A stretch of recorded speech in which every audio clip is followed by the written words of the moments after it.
ਤੇ ਜਿਹੜੇ ਅੱਜ ਕਹਿੰਦੇ ਨੇ ਵੀ ਉਸ ਵੇਲੇ ਸਾਨੂੰ ਧਰਨਾਕਾਰੀਆਂ ਨੇ ਭੜਕਾ ਦਿੱਤਾ, ਸਹੀ ਜਾਂਚ ਨਹੀਂ ਅਸੀਂ ਕਰ ਸਕੇ, ਅੱਜ ਜੋ ਸਾਬਕਾ ਆਈਜੀ ਖੱਟੜਾ ਇਹ ਗੱਲ ਕਹਿੰਦਾ ਹੈ, ਤੇ ਮੈਂ ਪੁੱਛਣਾ ਚਾਹੁੰਦਾ ਹਾਂ ਵੀ ਜਿਸ ਵੇਲੇ ਗੁਰੂ ਸਾਹਿਬ ਦਾ ਸਰੂਪ ਚੋਰੀ ਹੋਇਆ ਸੀ ਤੇ ਉਹ 4-4.5 ਮਹੀਨਾ ਤੱਕ ਲੱਭ ਨਹੀਂ ਸਕਿਆ, ਤੇ ਉਸ ਵੇਲੇ ਜਾਂਚ ਨੂੰ ਕਿਹਨੇ ਭੜਕਾ ਦਿੱਤਾ ਸੀਗਾ? ਮੈਨੂੰ ਸਮਝ ਨਹੀਂ ਆਉਂਦੀ ਵੋਟਾਂ ਵੇਲੇ ਆ ਕੇ ਇਹਨਾਂ ਵੱਲੋਂ ਜਥੇਦਾਰ ਇੱਕ ਦਿਨ ਪਹਿਲਾਂ ਬਿਆਨ ਦੇ ਰਿਹਾ ਕਿ ਇਹਦਾ ਜੀ ਰਾਜਨੀਤੀਕਰਨ ਨਾ ਕੀਤਾ ਜਾਵੇ, ਤੇ ਆਪ ਹੀ ਅਕਾਲ ਤਖ਼ਤ ਸਾਹਿਬ ਦੀ ਮਾਨਸਾ ਤੇ ਇਕੱਠੇ ਹੋ ਕੇ ਇੱਕ ਰਾਜਨੀਤਿਕ ਦਲ ਦੇ ਬੁਲਾਰੇ ਬਣ ਗਏ। ਆ ਬੁਲਾਰੇ ਬਣ ਕੇ ਬੋਲ ਰਹੇ ਅਕਾਲ ਤਖ਼ਤ ਸਾਹਿਬ ਤੇ ਅਕਾਲੀ ਦਲ ਬਾਦਲ ਦੇ। ਪੁੱਛਣਾ ਚਾਹੁੰਦਾ ਜਥੇਦਾਰ ਜੀ ਨੂੰ ਸੰਬੋਧਨ ਹੋ ਕੇ ਵੀ ਜਥੇਦਾਰ ਹਰਪ੍ਰੀਤ ਸਿੰਘ ਜੀ, ਇੱਥੋਂ ਗੱਲ ਕਿਉਂ ਨਹੀਂ ਸ਼ੁਰੂ ਕੀਤੀ ਤੁਸੀਂ ਵੀ ਜਦੋਂ ਜਥੇਦਾਰਾਂ ਨੂੰ ਤਲਬ ਕੀਤਾ ਗਿਆ ਚੰਡੀਗੜ੍ਹ ਕੋਠੀ ਦੇ ਵਿੱਚ, ਇੱਥੋਂ ਕਿਉਂ ਨਹੀਂ ਸ਼ੁਰੂ ਕੀਤੀ? ਭਾਈ ਹਰਪ੍ਰੀਤ ਸਿੰਘ ਜੀ, ਤੁਸੀਂ 15 ਵਜੇ ਤੱਕ ਤੁਸੀਂ ਕਹਿੰਦੇ ਸੀ ਮੈਂ ਅਸਤੀਫਾ ਦੇਣਾ ਹੈਡ ਗ੍ਰੰਥੀ ਤੋਂ ਮੁਕਤਸਰ। ਤੁਸੀਂ ਮੇਰੇ ਨਾਲ 3 ਵਾਰੀ ਗੱਲ ਕੀਤੀ ਹੈ, ਦੱਸੋ ਮੈਨੂੰ ਗਾਈਡ ਕਰੋ, ਮੈਂ ਅਸਤੀਫਾ, ਮੇਰਾ ਮਨ ਨਹੀਂ ਲੱਗਦਾ, ਇਹ ਬੜਾ ਵੱਡਾ ਪਾਪ ਹੋ ਗਿਆ ਤੇ ਖਿਮਾ ਕਰਨਾ। ਹੁਣ ਕੀ ਹੋ ਗਿਆ? ਹੁਣ ਪਾਪ ਧੋਤਾ ਗਿਆ ਸੀ। ਉਹ ਜਿਹੜੇ ਰੈਫਰੈਂਸ ਲਾਇਬ੍ਰੇਰੀ ਦਾ ਵਾਪਸ ਆਇਆ ਹੋਇਆ ਖਜ਼ਾਨਾ ਜਿਨ੍ਹਾਂ ਨੇ ਖੁਰਦ-ਬੁਰਦ ਕਰ ਦਿੱਤਾ, ਉਹ ਜਥੇਦਾਰਾ ਤੂੰ ਜਾ ਕੇ ਆਪ ਲਿਖਵਾਏਂਗਾ ਉਹਨੂੰ ਤੇ 295 ਆਪਣੇ ਵੱਲੋਂ ਕਰਾਏਂਗਾ ਪਰਚਾ ਦਰਜ। ਇੱਕ ਸਵਾਲ ਉਠਾਉਣਾ ਵੀ ਜੇ ਉਸ ਵੇਲੇ ਸੰਗਤ ਵਿਰੋਧ ਨਾ ਕਰਦੀ ਤਾਂ ਕੀ ਰੁਪਿੰਦਰ ਜਸਵਿੰਦਰ ਨੂੰ ਹੀ ਦੋਸ਼ੀ ਮੰਨ ਕੇ ਫਾਈਲ ਬੰਦ ਹੋ ਜਾਣੀ ਸੀਗੀ? ਫਿਰ ਕੀ ਇਹ ਜਾਂਚ ਡੇਰਾ ਸੱਚਾ ਸੌਦਾ ਤੱਕ ਪਹੁੰਚਣੀ ਸੀਗੀ? ਕੀ ਉਹਨਾਂ ਦੇ ਪ੍ਰੇਮੀਆਂ ਤੱਕ ਇਹ ਪਹੁੰਚਣੀ ਸੀਗੀ? ਅੱਜ ਜੋ ਬੀਬੀ ਜੰਗੀਰ ਕੌਰ ਰੌਲਾ ਪਾਉਂਦੀ ਹੈ ਵੀ ਉਸ ਵੇਲੇ ਇਹਨਾਂ ਪ੍ਰਚਾਰਕਾਂ ਨੇ ਖੂਨ ਦੇ ਪਹਿਲੇ ਦੇ ਨਾਲ ਨੇ ਦਬਾਅ ਪਾਤਾ, ਇਹਨੂੰ ਛੱਡੋ ਛੱਡੋ ਛੱਡੋ ਛੱਡੋ ਛੱਡੋ, ਇੱਦਾਂ ਬੋਲ ਰਹੇ ਸੀਗੇ ਵੀ ਅਸੀਂ ਛੱਡੋ ਛੱਡੋ ਕਰਨੀ ਸੀ। ਆ ਸੁਣ ਲਾ ਕਿਉਂ ਛੱਡੋ ਛੱਡੋ ਕੀਤੀ ਸੀ, ਆ ਬੀਬਾ ਜੰਗੀਰ ਕੌਰ ਸੁਣ ਲਾ। ਹਾਂਜੀ, ਵਾਹਿਗੁਰੂ ਜੀ ਕਾ ਖਾਲਸਾ, ਵਾਹਿਗੁਰੂ ਜੀ ਕੀ ਫਤਿਹ। ਹਾਂਜੀ, ਜੋ ਆਪ ਜੀ ਨੂੰ ਪਤਾ ਹੈ ਕਿ ਪਿਛਲੇ ਦਿਨੀ ਜੋ 26 ਜੁਲਾਈ ਨੂੰ ਅਕਾਲ ਤਖ਼ਤ ਸਾਹਿਬ ਵਿਖੇ DIG ਖੱਟੜਾ ਨੇ ਜੋ ਪ੍ਰਚਾਰਕ ਸਿੰਘ ਜਾਂ ਉਸ ਸਮੇਂ ਦੇ ਉੱਤੇ ਗੁਰੂ ਗ੍ਰੰਥ ਸਾਹਿਬ ਦੀ ਜੋ ਬੇਅਦਬੀ ਹੋਈ ਉਹਨਾਂ ਦੇ ਰੋਸ ਵਜੋਂ ਔਰ ਬੇਅਦਬੀ ਦੇ ਦੋਸ਼ੀਆਂ ਨੂੰ ਫੜਨ ਵਾਸਤੇ ਜਿਹੜੀਆਂ ਸੰਗਤਾਂ ਨੇ ਉੱਥੇ ਧਰਨਾ ਲਾਇਆ ਸੀਗਾ, ਤੇ ਉਸ ਧਰਨਾਕਾਰੀਆਂ ਤੇ ਔਰ ਪ੍ਰਚਾਰਕਾਂ ਦੇ ਉੱਤੇ ਹੀ ਦੋਸ਼ ਮੜਨ ਦੀ ਕੋਸ਼ਿਸ਼ ਕੀਤੀ ਹੈ ਤੇ ਬੜੇ ਘਿਨਾਉਣੇ ਝੂਠ ਉਹਨਾਂ ਨੇ ਬੋਲੇ ਆ। ਉਸ ਸੰਬੰਧ ਵਿੱਚ ਅੱਜ ਸਾਰੇ ਸਿੰਘ, ਭਾਈ ਪੰਥਪ੍ਰੀਤ ਸਿੰਘ ਜੀ, ਭਾਈ ਸਿੰਘ ਸਾਹਿਬ ਗਿਆਨੀ ਕੇਵਲ ਸਿੰਘ ਜੀ ਔਰ ਸਿੰਘ ਸਾਹਿਬ ਗਿਆਨੀ ਸਤਨਾਮ ਸਿੰਘ ਜੀ ਖੰਡਾ, ਉਹ ਸਾਰੇ ਸਿੰਘ ਇਕੱਠੇ ਹੋਏ ਆ ਉਸ ਵਿਸ਼ੇ ਤੇ ਜੋ ਉਹਨਾਂ ਨੇ ਬੇਬੁਨਿਆਦ ਝੂਠੇ ਇਲਜ਼ਾਮ ਲਾਏ ਆ ਜਾਂ ਕੁਝ ਝੂਠ ਇੱਦਾਂ ਦੇ ਬੋਲੇ ਆ, ਉਹਦੇ ਸੰਬੰਧ ਵਿੱਚ ਅੱਜ ਸਾਰੇ ਸਿੰਘ ਆਪੋ ਆਪਣੇ ਵਿਚਾਰ ਪੇਸ਼ ਕਰਨਗੇ। ਤਾਂ ਸਭ ਤੋਂ ਪਹਿਲਾਂ ਜਿਹੜੇ DIG ਖੱਟੜਾ ਜੀ ਨੇ, ਜੋ ਉਹਨਾਂ ਨੇ ਘਿਨਾਉਣੇ ਝੂਠ 2 ਬੋਲੇ ਆ। ਇੱਕ ਤਾਂ ਉਹਨਾਂ ਨੇ ਇਹ ਕਿਹਾ ਕਿ ਜਦੋਂ ਉੱਥੇ ਅੰਗ ਜਿਹੜੇ ਬਰਗਾੜੀ ਵਿਖੇ ਮਿਲੇ ਸੀ, ਉਹ ਅੰਗ ਬਾਅਦ ਵਿੱਚ ਉੱਥੇ ਜਦੋਂ ਕੋਟਕਪੂਰਾ ਧਰਨੇ ਦੇ ਵਿੱਚ ਸੁਸ਼ੋਭਿਤ ਕੀਤੇ ਸੀ ਪਾਲਕੀ ਸਾਹਿਬ ਦੇ ਵਿੱਚ, ਤੇ ਉੱਥੋਂ ਇਹ ਰੁਪਿੰਦਰ ਤੇ ਜਸਵਿੰਦਰ ਨੇਫੇ 'ਚ ਅੜਾ ਕੇ ਲੈ ਗਏ।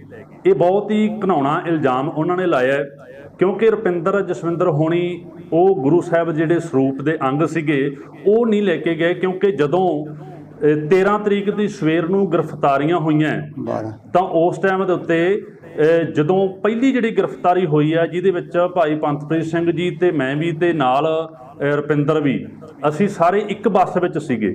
ਉਦੋਂ ਰੁਪਿੰਦਰ ਸਿੰਘ ਸਾਡੇ ਨਾਲ ਸੀ। ਤੋ ਇੱਥੋਂ ਇਹ ਮਤਲਬ ਕਿ ਰੁਪਿੰਦਰ ਹੋਣੀ ਮਹਾਰਾਜ ਦੇ ਜਿਹੜੇ ਅੰਗ ਆ ਉੱਥੋਂ ਕੋਟਪੂਰਾ ਚੌਂਕ ਦੇ ਵਿੱਚੋਂ ਉਹ ਨਹੀਂ ਲੈ ਕੇ ਗਏ।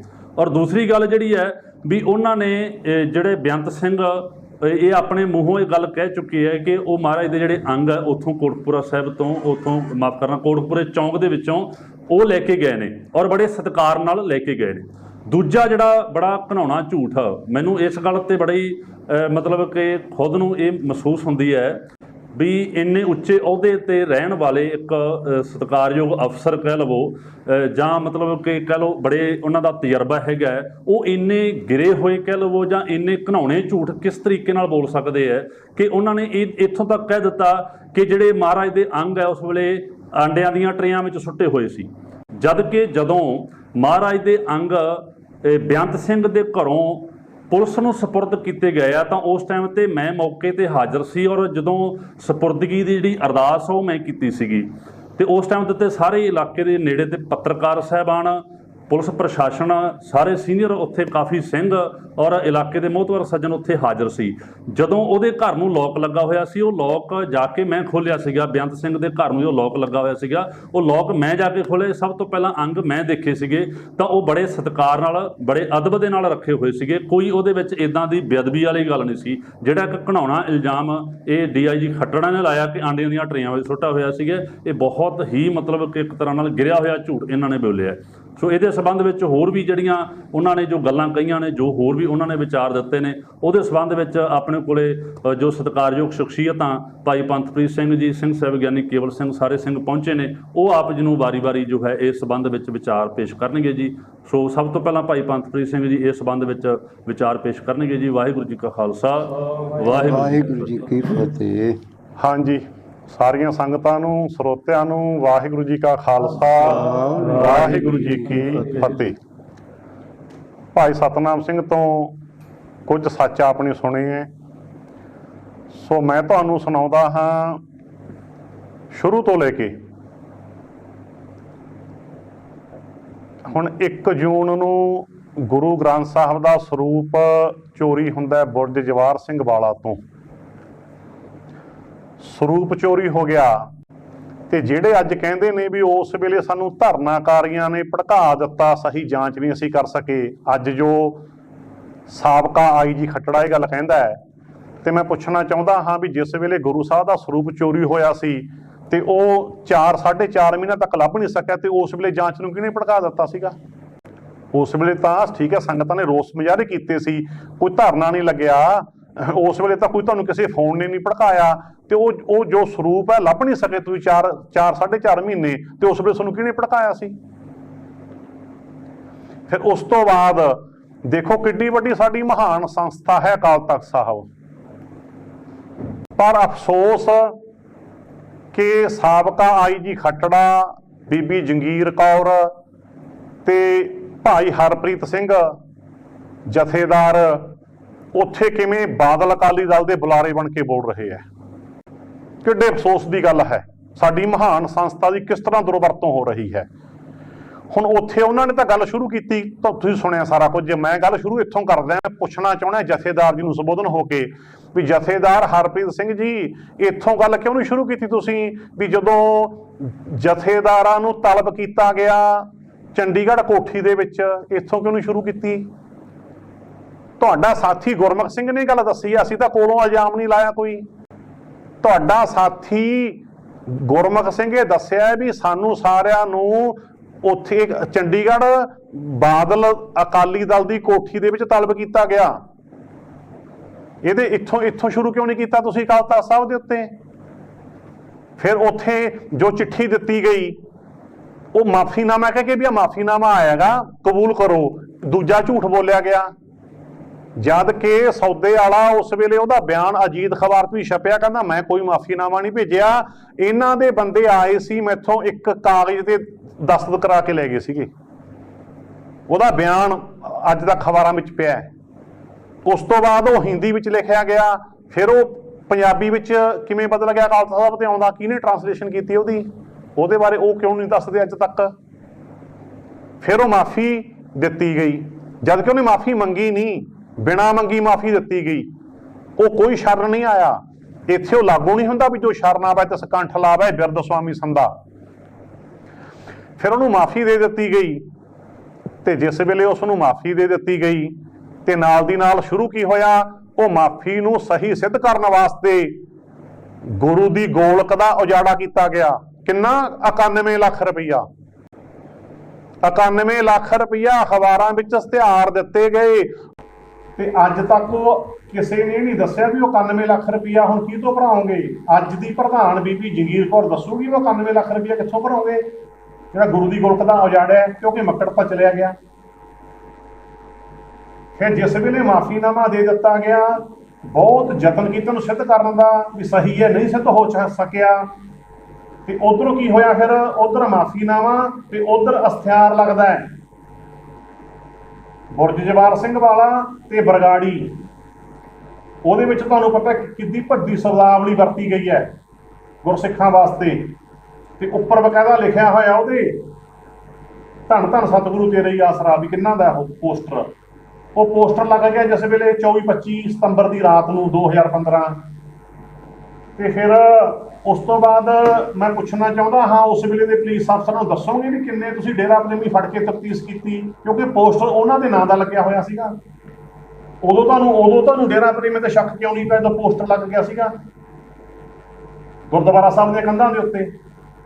ਉਸ ਵੇਲੇ ਤੁਸੀਂ ਕੋਈ ਐਕਸ਼ਨ ਨਹੀਂ ਕੀਤਾ।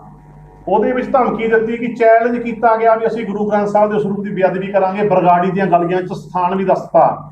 ਤੇ ਦੱਸੋਗੇ ਤੁਸੀਂ ਵੀ 25 ਸਤੰਬਰ ਤੋਂ ਲੈ ਕੇ 12 ਅਕਤੂਬਰ ਤੱਕ ਤੁਸੀਂ ਕੀ ਕੀਤਾ?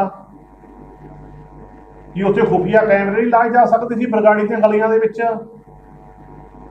ਉਸ ਪੋਸਟਰ ਦੇ ਉੱਤੇ ਜੋ ਚੈਲੰਜ ਕੀਤਾ, ਉਹ ਘਟਨਾ ਰੋਕਣ ਵਾਸਤੇ ਤੁਸੀਂ ਕੀ ਕੀਤਾ ਉਸ ਵੇਲੇ ਦੱਸੋਗੇ? ਤੁਸੀਂ ਤੁਹਾਡਾ ਧਿਆਨ ਕਿਹਨੇ ਭਟਕਾਤਾ ਸੀ ਉਸ ਵੇਲੇ? ਦੱਸੋਗੇ ਵੀ ਕਿਹੜੇ ਧਰਨੇ ਲੱਗੇ ਸੀ? ਪੋਸਟਰ ਤੋਂ ਬਾਅਦ ਕੋਈ ਧਰਨੇ ਨਹੀਂ ਲੱਗੇ, ਤੁਸੀਂ ਫਰੀ ਸੀ, ਪਰ ਤੁਹਾਨੂੰ ਕੋਈ ਪਤਾ ਲੱਗਿਆ? ਤੇ ਗੁਰੂ ਸਾਹਿਬ ਦੀ ਬੇਅਦਬੀ ਰੋਕਣ ਵਾਸਤੇ ਤੁਸੀਂ ਖੁਫੀਆ ਕੈਮਰੇ ਨਹੀਂ ਲਾਏ, ਕੋਈ ਯਤਨ ਨਹੀਂ ਕੀਤਾ ਉਸ ਵੇਲੇ ਦੀ ਸਰਕਾਰ ਨੇ। ਤੇ ਦੂਜੇ ਪਾਸੇ ਸੌਦੇ ਆਏ ਦੇ ਫਿਲਮਾਂ ਦੇ ਪੋਸਟਰਾਂ ਦੀ ਰਾਖੀ ਕਰਦੇ ਰਹੇ ਪੁਲਿਸ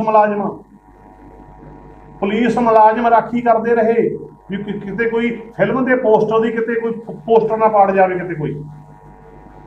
ਇੱਕ ਪਾਸੇ ਪੋਸਟਰਾਂ ਦੀ ਰਾਖੀ ਕੀਤੀ ਜਾ ਰਹੀ ਹੈ, ਦੂਜੇ ਪਾਸੇ ਗੁਰੂ ਗ੍ਰੰਥ ਸਾਹਿਬ ਦੀ ਬੇਅਦਬੀ ਦਾ ਚੈਲੰਜ ਕੀਤਾ ਗਿਆ ਤੇ ਉਹਨੂੰ ਰੋਕਣ ਵਾਸਤੇ ਕੋਈ ਇੰਤਜ਼ਾਮ ਨਹੀਂ ਕੀਤਾ ਗਿਆ। ਉਹ ਦੱਸੋਗੇ ਉਹਦਾ ਕੌਣ ਜ਼ਿੰਮੇਵਾਰ ਹੈ? ਫਿਰ ਬੇਅਦਬੀ ਹੋ ਗਈ 12 ਅਕਤੂਬਰ 2015 ਨੂੰ। ਬੇਅਦਬੀ ਤੋਂ ਬਾਅਦ ਸੰਗਤਾਂ ਨੇ ਜੋ ਇਕੱਤਰ ਹੋ ਕੇ ਫੈਸਲਾ ਕੀਤਾ, ਫੈਸਲੇ ਦੇ ਮੁਤਾਬਕ ਧਰਨਾ ਲੱਗ ਗਿਆ ਕੋਟਕਪੂਰਾ ਚੌਂਕ ਦੇ ਵਿੱਚ। 12 ਅਕਤੂਬਰ ਨੂੰ ਧਰਨਾ ਲੱਗ ਗਿਆ ਤੇ 13 ਤਰੀਕ ਨੂੰ 13 ਅਕਤੂਬਰ ਨੂੰ ਗ੍ਰਿਫਤਾਰੀਆਂ ਦੇ ਦਿੱਤੀਆਂ।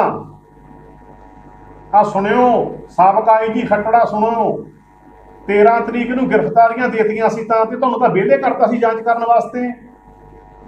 ਜਿਹੜਾ ਤੁਸੀਂ ਕਹਿੰਦੇ ਹੋ ਵੀ ਧਰਨਾਕਾਰੀਆਂ ਨੇ ਜਾਂਚ ਭੜਕਾ ਦਿੱਤੀ ਹੈ, ਤੁਹਾਡੇ ਤੇ ਇਹਦਾ ਦਬਾਅ ਪਾਉਂਦੇ ਰਹੇ, ਦਬਾਅ ਕਿਹੜਾ? ਤਾਂ 12 ਤਰੀਕ ਨੂੰ ਧਰਨਾ ਲੱਗਿਆ, 13 ਤਰੀਕ ਨੂੰ ਸੁਬਾਹ ਤੁਹਾਨੂੰ ਗ੍ਰਿਫਤਾਰੀਆਂ ਦੇ ਦਿੱਤੀਆਂ ਸੀ ਤਾਂ ਸਾਨੂੰ ਤੁਸੀਂ ਗ੍ਰਿਫਤਾਰ ਕਰਕੇ ਜੇਲ੍ਹਾਂ ਦੇ ਵਿੱਚ ਭੇਜਦੇ ਤੇ ਤੁਸੀਂ ਮਗਰੋਂ ਜਾਂਚ ਕਰਦੇ। ਜਾਂਚ ਕਿਹੜੀ ਭੜਕਾਈ? ਤੁਸੀਂ ਜਾਂਚ ਕਰਦੇ ਹੋ। ਸੋ ਦੇਖੋ 13 ਤਰੀਕ ਨੂੰ ਵਾਅਦਾ ਕਰਕੇ ਗ੍ਰਿਫਤਾਰੀਆਂ ਦਾ ਸਾਨੂੰ ਲੈ ਕੇ ਗਏ ਤੁਸੀਂ ਮਮਦੋਟ ਥਾਣੇ ਦੇ ਵਿੱਚੋਂ, ਉਸੇ ਬੱਸ ਵਿੱਚ ਚੜਾ ਕੇ ਸਾਨੂੰ ਦੁਬਾਰਾ ਛੱਡ ਕੇ ਸਾਨੂੰ ਇੱਥੇ ਫਰੀਦਕੋਟ। ਤੇ ਜੇ ਤੁਸੀਂ ਉਸ ਦਿਨ ਗ੍ਰਿਫਤਾਰ ਕੀਤਾ ਸਾਨੂੰ ਤੇ ਜੇਲ੍ਹ ਭੇਜ ਦਿੰਦੇ ਤੇ ਦੁਬਾਰਾ ਧਰਨੇ ਲਾਉਣ ਦੀ ਕਿਉਂ ਨੌਬਤ ਆਉਂਦੀ? ਸਾਰੇ ਸਿੰਘਾਂ ਨੂੰ, ਸਾਰੇ ਜਥੇਬੰਦੀਆਂ ਦੇ ਮੁਖੀਆਂ ਨੂੰ ਜੇਲ੍ਹਾਂ 'ਚ ਭੇਜਦੇ ਤੇ ਧਰਨਾ ਤਾਂ ਚੁੱਕਿਆ ਗਿਆ ਸੀ ਉਸ ਦਿਨ ਕੋਟਕਪੂਰਾ ਚੌਂਕ ਦੇ ਵਿੱਚੋਂ।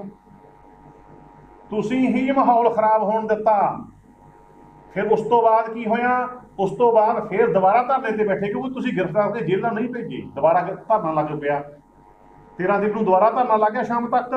ਹੁਣ 14 ਦੀ ਸੁਬਾਹ ਆ ਜਾਓ। 14 ਦੀ ਸੁਬਾਹ ਨੂੰ ਤੁਸੀਂ ਇਹੀ ਆ ਕੇ ਕਿਹਾ ਵੀ ਤੁਹਾਡਾ ਜਿਹੜਾ ਧਰਨਾ ਹੈ ਇਹ ਗੈਰ ਕਾਨੂੰਨੀ ਹੈ। ਤੇ ਅਸੀਂ ਤੁਹਾਨੂੰ ਕੀ ਕਿਹਾ ਵੀ ਤੁਹਾਨੂੰ ਗ੍ਰਿਫਤਾਰੀਆਂ ਦੇਤੀਆਂ ਸੀ ਕੱਲ, ਸਾਨੂੰ ਤੁਸੀਂ ਨਾ ਛੱਡਦੇ ਸੀ ਤਾਂ ਗ੍ਰਿਫਤਾਰੀ।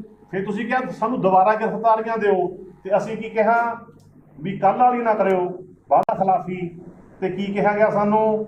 ਸਾਰੀਆਂ ਸੰਗਤਾਂ ਨੂੰ ਕੀ ਕਿਹਾ ਵੀ ਤੁਹਾਨੂੰ ਪ੍ਰੋਪਰਲੀ ਗ੍ਰਿਫਤਾਰ ਕਰਕੇ ਤੁਹਾਨੂੰ ਬਕਾਇਦਾ ਜੇਲ੍ਹਾਂ ਵਿੱਚ ਭੇਜਾਂਗੇ। ਤੇ ਮੈਂ ਕਿਹਾ ਸਾਡਾ ਇਹ ਜੇਲ੍ਹ ਭਰੋ ਅੰਦੋਲਨ ਸ਼ੁਰੂ ਅੱਜ ਤੋਂ, ਅਸੀਂ ਅੰਦੋਲਨ ਸ਼ੁਰੂ ਕਰ ਰਹੇ ਹਾਂ ਤੇ ਕੱਲ੍ਹ ਵਾਲੀ ਸਾਡੇ ਨਾਲ ਵਾਅਦਾ ਖਿਲਾਫ। ਅਸੀਂ ਦੁਬਾਰਾ ਫਿਰ ਯਕੀਨ ਕੀਤਾ। ਸਾਡਾ ਦੇਖੋ, ਸਾਡੀ ਵਿਸ਼ਾਲਤਾ ਦੇਖੋ, ਸਾਡੀ ਉੱਚੀ ਸੋਚ ਦੇਖੋ। ਅਸੀਂ ਫਿਰ ਦੂਜੇ ਦਿਨ ਯਕੀਨ ਕਰ ਲਿਆ। ਯਕੀਨ ਕਰਕੇ ਫਿਰ ਗ੍ਰਿਫਤਾਰੀਆਂ ਸ਼ੁਰੂ ਹੋ ਗਈਆਂ 14 ਤਰੀਕ ਨੂੰ। ਤੇ ਫਿਰ ਕੀ ਹੋਇਆ? ਕੁਝ ਸਮੇਂ ਦੇ ਬਾਅਦ ਆਸੇ-ਪਾਸੇ ਤੋਂ ਉੱਤਰ ਕੇ ਸਿੰਘ ਆਉਣੇ ਸ਼ੁਰੂ ਹੋ ਗਏ ਧਰਨੇ ਦੇ ਉੱਤੇ, ਜਿਨ੍ਹਾਂ ਨੇ ਆ ਕੇ ਦੱਸਿਆ ਵੀ ਦੂਰ ਦੂਰ ਲਿਜਾ ਕੇ ਛੱਡਿਆ ਜਾ ਰਿਹਾ, ਕਿਸੇ ਜੇਲ੍ਹਾਂ 'ਚ ਨਹੀਂ ਭੇਜਿਆ ਜਾ ਰਿਹਾ। ਦੂਜੇ ਦਿਨ ਵਾਅਦਾ ਖਿਲਾਫੀ ਕਿਉਂ ਕੀਤੀ? ਫਿਰ ਕੀ ਹੋਇਆ? ਦੁਬਾਰਾ ਆ ਕੇ ਧਰਨੇ ਦੇ ਉੱਤੇ ਬੈਠੇ ਸਿੰਘ ਦੁਬਾਰਾ। ਉਸ ਤੋਂ ਬਾਅਦ ਫੈਸਲਾ ਕਰਨਾ ਹੀ ਸੀ ਕੀ ਵੀ ਨਾ ਤਾਂ ਤੁਸੀਂ ਸਾਨੂੰ ਸ਼ਾਂਤਮਈ ਧਰਨਾ ਲਾਉਣ ਦਿੰਦੇ ਹੋ, ਅਸੀਂ ਸ਼ਾਂਤਮਈ ਧਰਨੇ ਤੇ ਬੈਠੇ ਸੀਗੇ, ਤੇ ਨਾ ਤੁਸੀਂ ਸਾਨੂੰ ਗ੍ਰਿਫਤਾਰ ਕਰਕੇ ਜੇਲ੍ਹਾਂ ਵਿੱਚ ਭੇਜਦੇ ਹੋ। ਤੇ ਫਿਰ ਕਰੇ ਕੋਈ ਕੀ? ਉਸ ਵੇਲੇ ਫਿਰ ਸੰਗਤ ਨੇ ਫੈਸਲਾ ਕੀਤਾ ਵੀ ਆਪਾਂ ਨੂੰ ਕਿੱਦਾਂ ਇਹ ਜਲੀਲ ਕਰ ਰਹੇ ਹੈ, ਦੁਬਾਰਾ ਵਾਅਦਾ ਖਿਲਾਫੀ ਆਪਣੇ ਨਾਲ ਕਰ ਰਹੇ ਹੈ। ਲਓ ਜੀ ਹੁਣ ਬਹਿ ਜਾਓ, ਹੁਣ ਨਹੀਂ ਉੱਠਣਾ, ਜੋ ਮਰਜ਼ੀ ਹੋ ਜੇ। ਤੁਹਾਡੀ 2 ਵਾਰੀ ਕੀਤੀ ਵਾਅਦਾ ਖਿਲਾਫੀ ਤੋਂ ਬਾਅਦ ਇਹ ਫੈਸਲਾ ਕੀਤਾ ਸੰਗਤਾਂ ਨੇ ਵੀ ਹੁਣ ਨਹੀਂ ਉੱਠਦੇ।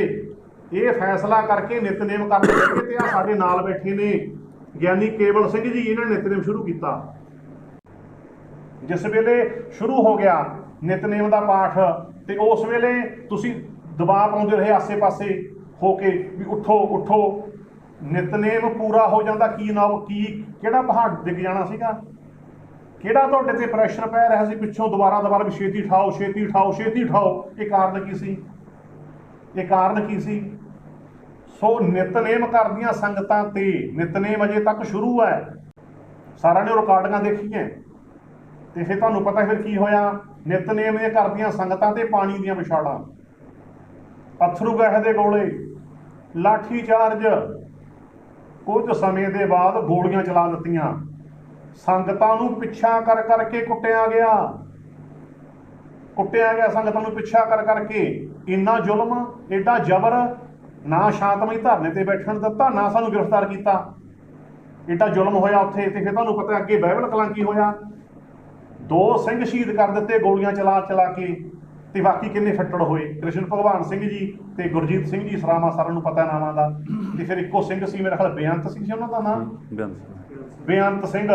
ਹਾਂਜੀ, ਉਹ ਬਹੁਤ ਗਹਿਰੇ ਜ਼ਖਮੀ ਹੋਏ ਸੀ, ਬਹੁਤ ਉਹਨਾਂ ਦੇ ਕਿਡਨੀ ਦੇ ਕੋਲ ਲੱਗਿਆ ਸੀ ਉਹਨਾਂ ਦੇ ਫਾਇਰ। ਸੋ ਹੋਰ ਪਤਾ ਨਹੀਂ ਕਿੰਨੇ ਸਿੰਘ ਫੱਟੜ ਹੋਏ। ਤੇ ਉਹ ਤਾਂ ਇੱਕ ਲਿੰਕ ਰੋਡ ਦੇ ਉੱਤੇ ਬੈਠੇ ਸੀਗੇ। ਫੇਰ ਦੇਖੋ ਏਡੀ ਬੇਸ਼ਰਮੀ, ਆਪਣੀ ਜੀਪ ਦੇ ਉੱਤੇ ਆਪ ਗੋਲੀਆਂ ਮਾਰ ਕੇ, ਚਰਨਜੀਤ ਸ਼ਰਮਾ ਦੀ ਜੀਪ ਦੇ ਉੱਤੇ ਗੋਲੀਆਂ ਮਾਰ ਕੇ। ਗੱਲ ਕੀ ਬਣਾਈ, ਕਹਿੰਦੇ ਸੰਗਤਾਂ ਨੇ ਜਿਪਸੀ ਦੇ ਉੱਤੇ ਫਾਇਰਿੰਗ ਕਰਤੀ SSP ਦੇ, ਤੇ ਸਾਨੂੰ ਮਜਬੂਰ ਹੋ ਕੇ ਆਪਣੇ ਬਚਾਅ ਵਾਸਤੇ ਗੋਲੀਆਂ ਚਲਾਉਣੀਆਂ ਪਈਆਂ। ਇਹ ਗੱਲ ਬਣਾਈ ਸੀ ਨਾ। ਇਹ ਤਾਂ ਚਲੋ ਭਲਾ ਹੋਵੇ ਪਿਛਲੀ ਸਿੱਟ ਦਾ, ਜਿਨ੍ਹਾਂ ਨੇ ਕੱਢ ਲਈ ਗੱਲ ਵੀ ਗੋਲੀਆਂ ਇਹਨਾਂ ਨੇ ਆਪ ਮਾਰੀਆਂ ਜਿਪਸੀ 'ਚ, ਮੋਟਰ ਗੈਸ ਦੇ ਵਿੱਚ ਲਿਜਾ ਕੇ। ਇਦੋਂ ਵੱਡੀ ਬੇਸ਼ਰਮੀ ਹੋ ਸਕਦੀ ਹੈ ਕੋਈ? ਉਹ ਗੋਲੀਆਂ, ਜਿਪਸੀ ਦੇ ਉੱਤੇ ਗੋਲੀਆਂ ਤੱਕ ਮਾਰੇ ਪੁਲਿਸ ਆਪ, ਇੰਨਾ ਫਰਾਡ।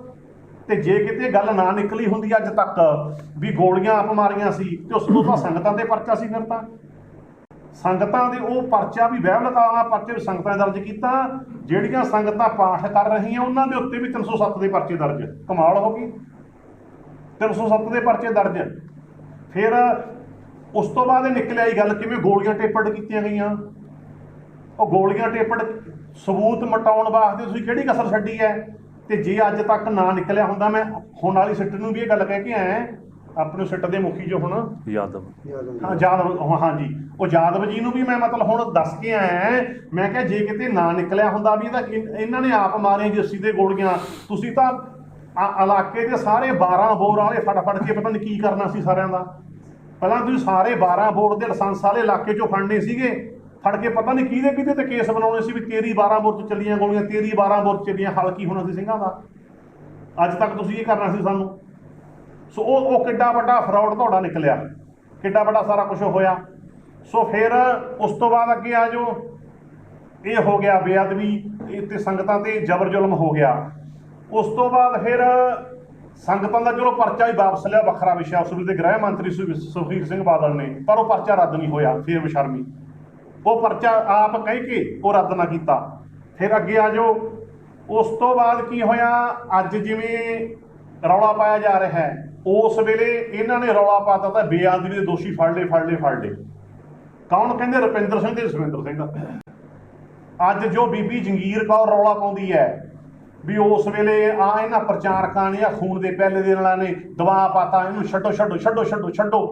ਇੱਦਾਂ ਬੋਲ ਰਹੇ ਸੀਗੇ ਵੀ ਅਸੀਂ ਛੱਡੋ ਕਰਨੀ ਸੀ। ਆਹ ਸੁਣ ਲਾ ਕਿਉਂ ਛੱਡੋ ਕੀਤੀ ਸੀ। ਆਹ ਬੀਬਾ ਜੰਗੀਰ ਕੌਰ ਸੁਣ ਲਾ, ਛੱਡੋ ਕਾਹਤੇ ਕੀਤੀ।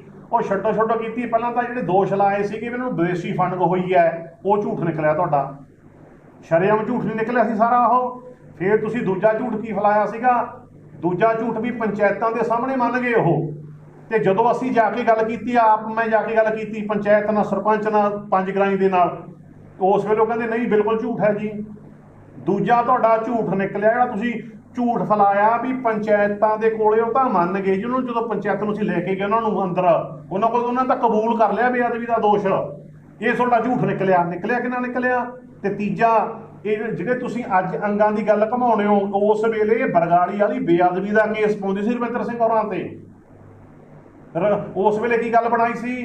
ਕਹਿੰਦੇ ਜੀ ਬੇਅਦਬੀ ਦੇ ਦੋਸ਼ੀ ਫੜੇ ਗਏ। ਪ੍ਰੈਸ ਕਾਨਫਰੰਸ ਕਰਕੇ ਕਿਹਾ ਉਸ ਵੇਲੇ ਜੋ ਮੇਰਾ ਖਿਆਲ ਮੁਖੀ ਸੀ ਸਿੱਟ ਦੇ ADGP ਇਕਬਾਲਪ੍ਰੀਤ ਸਿੰਘ ਸਹੋਤਾ ਤੇ ਨਾਲ ਸੁਖਬੀਰ ਸਿੰਘ ਬਾਦਲ ਬੈਠਾ ਉਸ ਵੇਲੇ। ਤੇ ਕੀ ਕਿਹਾ? ਕਹਿੰਦੇ ਬੇਅਦਬੀ ਦੇ ਦੋਸ਼ੀ ਫੜੇ ਗਏ, ਕਹਿੰਦੇ ਪੰਜਗਰੇ ਦੇ 2 ਭਰਾ। ਤੇ ਕਹਿੰਦਾ ਮੈਂ ਹੁਣ ਗੁਰਦੁਆਰਾ ਸਾਹਿਬ ਜਾਣਾ ਹਾਂ ਸ਼ੁਕਰਾਨਾ ਕਰਨ ਮਹਾਰਾਜ ਦਾ। ਮਹਾਰਾਜ ਸ਼ੁਕਰਾਨਾ।